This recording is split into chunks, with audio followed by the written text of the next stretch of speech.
An old steam pond launch in poor condition, part 25. Rubbing down the filled areas of the hull, first with coarse sandpaper, then the entire hull is rubbed down using 400 grade wet to dry paper.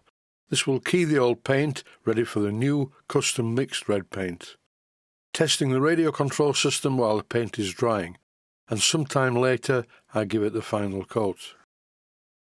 What I'm doing at the moment is rubbing down the hull with some sandpaper. I'm only rubbing down the parts of the hull where the crack's been repaired.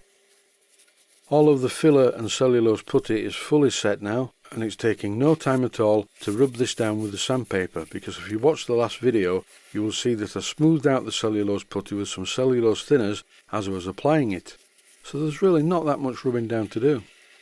This is quite coarse sandpaper. When I rub down the entire hull before I paint it properly, I'm going to be using some wet to dry paper. 400 grade I would think should be fine. But before I can continue, I do need the correct colour of paint, so I'm going to try and mix some to match what's already on the hull. This is the tin of Phoenix Precision Paints, and it's called Buffer Beam Red, because it's the colour that steam locomotives generally have the buffer beams painted in. So I'm going to try some of this on the hull. But there is one tiny problem. As I'm applying this paint to the hull, you may notice it's entirely the wrong colour, so I very quickly unpaint it. It would appear that Buffer Beam Red is too bright, so what I'm going to try and do is mix some black paint with some Buffer Beam Red.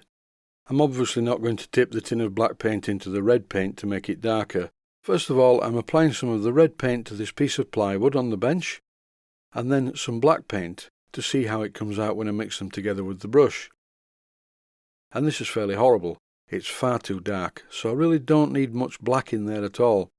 I'm adding a little bit more red to bring it back, and in a moment I'm going to try it on the hull. But currently I think it's still a little bit on the dark side, so I'm adding some more of the Buffer Beam Red. It's most important to mix this thoroughly, and the brush does a very good job of this on a piece of plywood. Once I had quite a good quantity of an approximate colour on the piece of plywood, I took off a little bit and tried different mixes, and again here is some more black going into the mix, and I think it's a little bit dark. This job does require quite a lot of patience, and it's very much a case of trial and error. Time to try this mix on the hull and see what it looks like. And it's close, but it's still a little bit on the bright side. I don't think I'm going to be able to get this paint exactly like this on the hull, and I'm not too worried about that, because provided it's near enough, it will be good, and over time it will darken anyway. The big problem I have with paint is as you apply it, it always looks brighter and tends to dry a little bit darker, but I'm not happy with this shade, so I'm unpainting it. Now I'm trying another slight variation of the mix on the palette, and it's much closer. This is very close indeed as far as I can see. Unless I've suddenly gone colourblind, that's a good match. The only problem now is I have a palette with some paint on it, which is a very good match to this colour, but I need a little bit more than what's on the palette, so I have to mix this in tins to make quite a good quantity. Yes, this looks quite good, but I think a little bit more Humbrol red would be a good idea. The reason for adding a little bit more of the Humbrol red is I'm trying to compensate for the fact that the paint is wet and therefore it looks brighter. So if I make it a tiny bit brighter than I need it, when all the paint's dried, it should be approximately the right colour. Even if this turns out not to be a perfect match for the original paint, I do like the shade of it. I would think that this will look really nice. Currently, of course, I'm not painting the entire hull. I'm just painting around the repaired area, and then I can stand back and get an overview of it. What I'm going to be doing once this paint's gone thoroughly hard after about a week is rub down the new paint and the old paint on the entire hull. Then I'm going to paint it properly, but of course I'm going to paint it one side at a time. It would definitely not be a good idea to paint the entire hull in one go, both sides, because I would have to lean across to do it, I would get drips and runs, and I would also get red paint all over my nice new t-shirt. This is an iconic KA6 6-channel transmitter, and the fact that KA are also my initials is purely coincidental. It's time to put some batteries in the transmitter. I'm going to use dry cells because this boat is going to be sailed very infrequently. But in case the owner of the boat wants to use rechargeable batteries, there's a convenient charge socket in the side of the transmitter. Time to switch it on and see if it works. Well, it's making a beeping noise. I wonder what this is. Are my batteries flat? But no. I have a quick look at the front panel of the transmitter and see that it has switchable modes.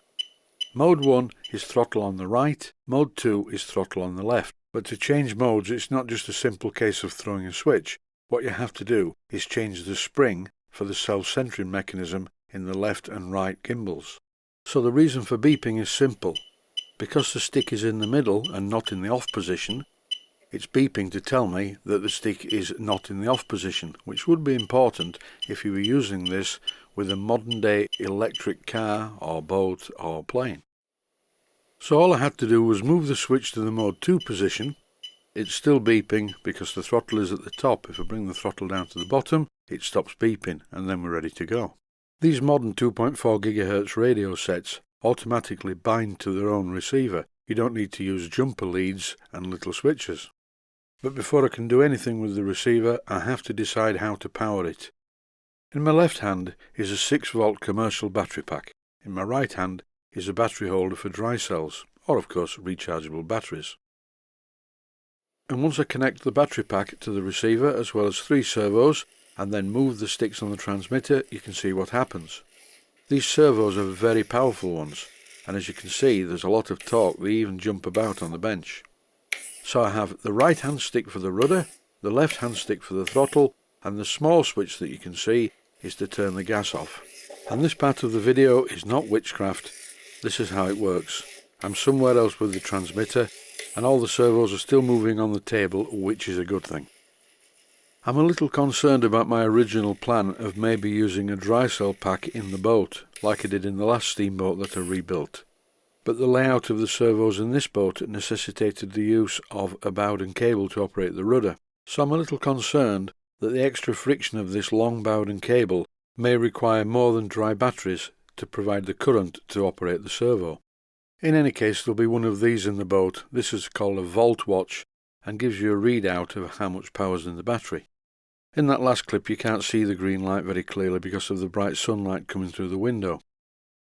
What I'm doing here is connecting the dry cell pack to it, and when I switch it on you can immediately see the red light comes on which says the batteries are too low. Although they are old batteries, I'll try this again with some new ones. And now it's painting time. The reason I did the unboxing and demonstration of the radio equipment on the kitchen table is because I cannot put it in the boat as I'm about to paint it. That's it for this episode. At a high speed I'm showing the painting job. And in my opinion, the colour that I mixed is about right. Stay safe, stay healthy. Thanks for watching, and I hope you found it useful. Please take the time to visit my Mainsteam Models website and click on the section of the website that says Video Playlists. And by doing that, you can find other videos that you may like to watch. And by using the playlists, you can actually watch the videos back to back.